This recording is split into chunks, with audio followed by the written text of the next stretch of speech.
Dissociative identity disorder, DID, which is otherwise known as multiple personality disorder, is the most complex of the dissociative disorders that involve all 5 kinds of the dissociative experience we referred to earlier.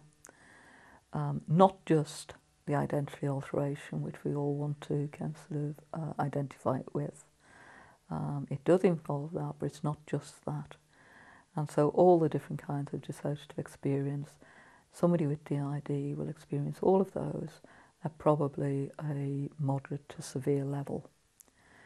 And in addition, they will have a whole range of non-dissociative effects. So for instance, anxiety, depression, various kinds of mood disturbances.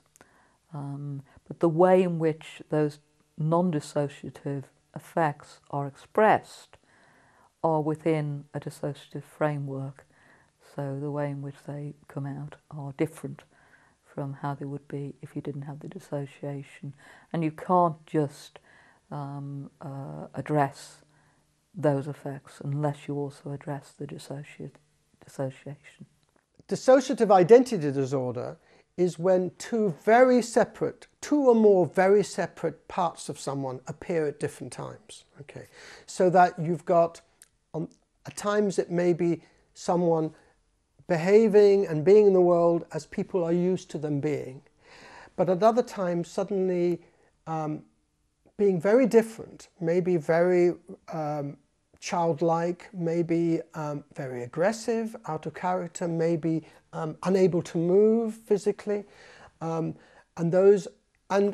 having no recollection of that when that person goes back to being the way people normally associate them as being. PTSD is a term that a lot of people at least have some understanding of.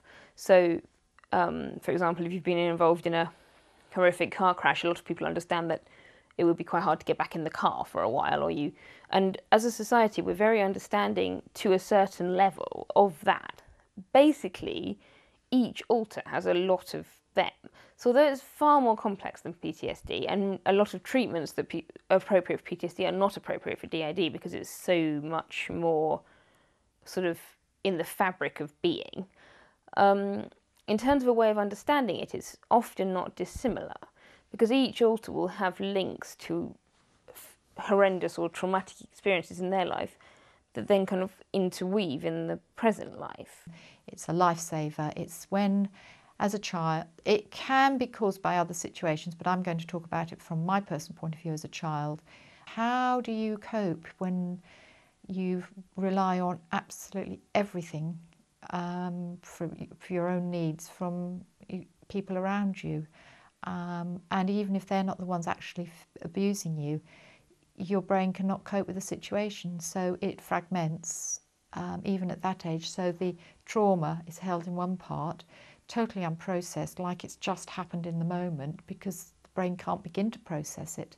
Even as an adult, you don't have the wherewithal to process some of the things we as children were put through, because you've then got to be the child who grows up and helps other people, sits up straight at the meal table, so your brain has to cope with this.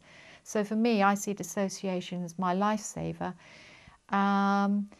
Why it becomes complex is because your behaviour becomes obsolete when you're not under threat, but your brain is it is developed in a way that it only knows how to act in that way. So into adulthood, I continued to act as though I was under threat the whole time.